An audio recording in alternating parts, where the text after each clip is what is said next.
Teman-teman, kali ini saya berada di Salawu atau perbatasan antara Tasik dan Garut ya.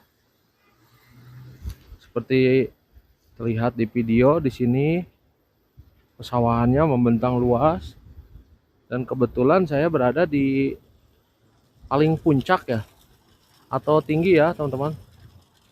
Pesawahan airnya yang sangat jernih ya.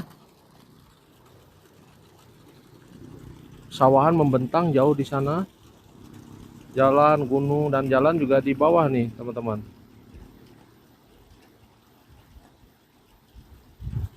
Jalan raya di bawah, ada pegunungan, perkampungan juga.